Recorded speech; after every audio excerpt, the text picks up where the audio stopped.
আসসালামু আলাইকুম, নদী কিচেনে আপনাদের স্বাগতম। আজকের আয়োজনে রয়েছে মুরগির কলিজা এবং গিলা ভুনার রেসিপি। চলুন দেখি আমি কিভাবে রান্না করি সেটাই শেয়ার করব। এখানে আমি রান্নার তেল দিয়েছি এবং গরম মশলা এবং একটা তেজপাতা। এখন আমি পেঁয়াজ কুচি দিয়ে দিচ্ছি। পেঁয়াজটাকে ভালোভাবে একটু ভেজে নেব।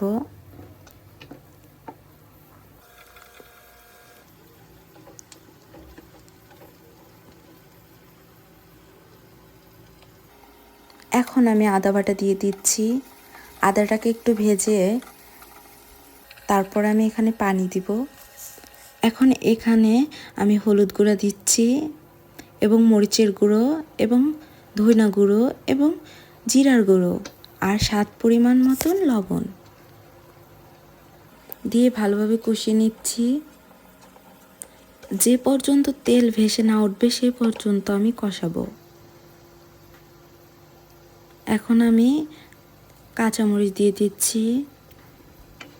যারা ঝাল খেতে পছন্দ করেন তারা ভেঙে দিতে পারেন কাঁচামরিচগুলো।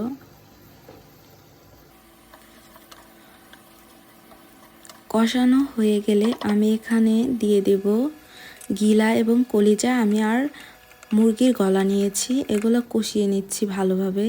ঢাকনা দিয়ে ঢেকে বারবার নেড়ে দেব যাতে নিচে না লেগে যায়।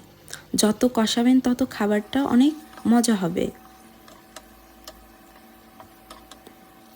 বারবার নেড়ে দেবেন যাতে নিচে না লেগে যায়। আর যে পর্যন্ত তেল না উঠবে সেই পর্যন্ত কষাবেন।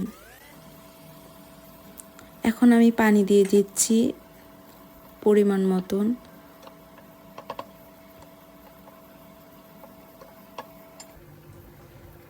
হওয়া পর্যন্ত আমি এটাকে ভালোভাবে রান্না করব। এই তো হয়ে গেছে, এই দেখুন কত সুন্দর হয়েছে। আমি অল্প ঝোল রেখেছি, আপনারাও চাইলে এইভাবে রান্না করতে পারেন। আল্লাহ হাফেজ।